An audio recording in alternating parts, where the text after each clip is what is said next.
पत्र लिखने वाले कुछ नेताओं ने कहा, हम विरोधी नहीं, नेतृत्व को कभी चुनौती नहीं दी। नमस्कार दोस्तों, आप देख रहे हैं जी न्यूज। अगर अभी तक आपने हमारे चैनल को सब्सक्राइब नहीं किया तो सब्सक्राइब कर सकते हैं और हमारे चैनल की मेंबरशिप ज्वाइन करके आप बम्पर इनाम भी जीत सकते हैं। चलिए बढ़ते हैं खबर की ओर। कोरोना में इस समय पूरा देश कोरोना से महामारी जूझ रहा है, उसी समय कांग्रेस में भी भूचाल आ गया है। कांग्रेस में सामूहिक नेतृत्व और पूर्वकालिक अध्यक्ष की मांग को लेकर सोनिया गांधी को पत्र लिखने वाले 23 नेताओं में शामिल कुछ ने मंगलवार को कहा कि उन्हें विरोधी नहीं समझा जाए और उनको पार्टी नेतृत्व पर पूरा भरोसा है। कांग्रेस कार्य समिति की हंगामेदार और मैराथन बैठक के एक दिन बाद इन नेताओं ने यह भी कहा है कि पत्र लिखने का मकसद कभी भी सोनिया गांधी या राहुल गांधी के नेतृत्व पर अविश्वास जताना नहीं था और जब सोनिया गांधी जो भी फैसला करेगी उन्हें मंजूर होगा। पार्टी के वरिष्ठ नेता कपिल सिब्बल ने कहा कि यह किसी पद के लिए नहीं बल्कि देश के लिए, जो उनके लिए सबसे ज्यादा मायने रखता है।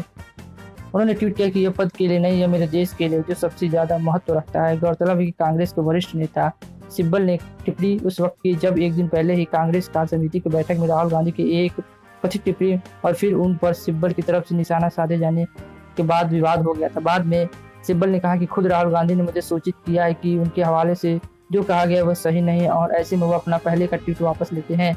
पत्र लिखने वाले नेताओं में शामिल राज्यसभा सदस्य विवेक तनखा ने ट्वीट लिखा है, हम विरोधी नहीं है बल्कि पार्टी को फिर से मजबूत करने के पैरोकार। यह पत्र नेतृत्व को चुनौती नहीं देता बल्कि पार्टी को मजबूत करने के उद्देश्य से कदम उठाने के लिए था।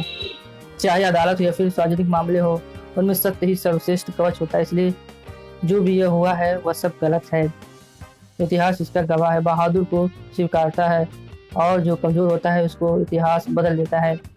उनके इस ट्वीट के जवाब में कांग्रेस महासचिव मुकुल वासनिक ने कहा कि इस पत्र को अपराध के तौर पर देखने वालों को आज नहीं तो कल इसका एहसास जरूर होगा कि पत्र में उठाए गए मुद्दे विचार योग हैं।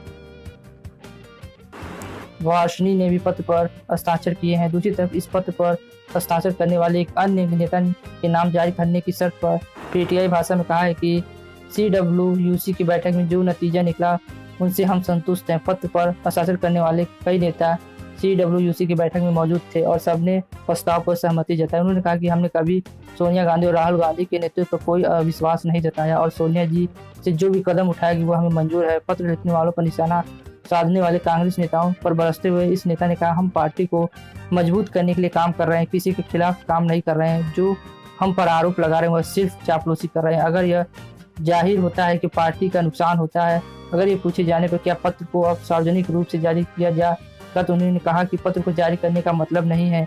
जब इसे बैठक में रख दिया गया है तो उस पर चर्चा हो गई है। पत्र लिखने वाले कई अन्य नेताओं से भी संपर्क किया गया लेकिन उन्हें इस मामले पर कुछ भी कहने से इनकार कर दिया गया है। CWUC ने सोमवार को करीब 7 घंटे तक चली मैराथन बैठक के बाद सोनिया गांधी से पार्टी का अंतरिम अध्यक्ष बने रहने का आग्रह किया और उन्हें जरूरी संगठनात्मक बदलाव के लिए अधिकृत किया गया। पार्टी के 23 नेताओं की ओर से नेतृत्व के मुद्दे पर सोनिया को लिखे गए पत्र से खड़े हुए विवाद की पृष्ठभूमि में हुई यह बैठक हंगामेदार रही है और इसमें तकरीबन सभी नेताओं ने सोनिया गांधी के नेतृत्व में विश्वास जताया है। कांग्रेस की सर्वोच्च नीति निर्धारण इकाई ने नेताओं को कांग्रेस का अनुशासन और गरिमा बनाए रखने के लिए अपनी बातें पार्टी के मंच पर रखने की नसीहत दी है और कहा है कि किसी को भी पार्टी पर इसके नेतृत्व को कमजोर करने की अनुमति नहीं दी जाती है। तो आज के लिए बस इतना ही। अगर ऐसी खबर आएगी कांग्रेस के भीतर क्या हंगामा मच रहा है तो हम जरूर बताएंगे। तो हमारे चैनल को लाइक से सब्सक्राइब करना ना भूलें। आज के लिए बस इतना ही। जय हिंद, जय भारत।